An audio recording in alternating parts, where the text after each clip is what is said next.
د بلخ ولایت د تخنیکي او مسلکي زده کړو ادارې اړوند محصلینو او زده کوونکو ترمنځ د امارت پیژندنې ازموینې پایلې د بلخ پوهنتون په تالار کې اعلان شوې. مسؤلینو د دې ترڅنګ چې د بلخ ولایت د اطلاعات او کلتور ریاست له لوري د تخنیکي او مسلکي زده کړو د محصلینو او زده کوونکو ترمنځ د امارت پیژندنې ازموینې په لار اچولو څخه خوښي څرګنده کړه. ورته برنامې مطالعې ته د ځوانانو د هڅونې او له اسلامي امارت سره یې د بلدتیا په موخه غوره او مثبتې وبللې.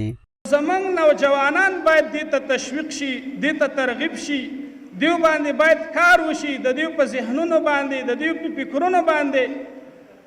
انسان چې دی دا اشرف المخلوقات دی. انسان ته رب العالمین ډېر اوچت استعداد ورکړی دی.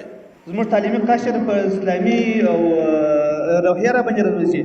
موږ لومړی د استادانو څخه دا خواست دی چې دغه چې دوی اسلامي فرهنګ، اسلامي شعایرو ته ځان برابر کړي او دوهم محصلین په داسې روحیه باندې راورسي چې د بل چا د مفکوره لاندې نه وي، غربي مفکوره یا د نورو خلکو مفکورې دا زموږ په ټولنه کې باید ختمې شي. پس د دې څخه له بلې خوا د امارت پیژندنې د ازموینې یو شمېر ګټونکي زده کړیالان د دغه ډول سیالیو په لاره اچولو څخه خوښ دي او له مسؤلینو څخه غواړي چې مطالعې ته د ځوانانو د هڅونې په برخه کې دې جدي هڅې وکړي.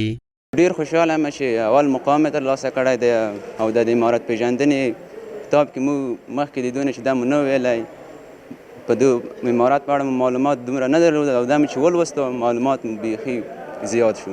واقعا د دغه کتاب نه موږ ډېر څه زده کړه. موږ دا په دې باندې پوه شولو چې زموږ په تاریخ کې علماو څومره مثبت اغېز درلودو د حکومتونو په جریان کې او موږ د تاریخ نه ډېر خبر شو، ډېر معلومات ترلاسه کړل د اسلامي نظام په باره کې. د یادولو وړ ده چې د یاد پروګرام په پای کې د ځوانانو د هڅونې په موخه د دغه سیالۍ 12 تنو ګټونکو ته د اطلاعات او کلتور ریاست له لوري ډالۍ ورکړل شوې.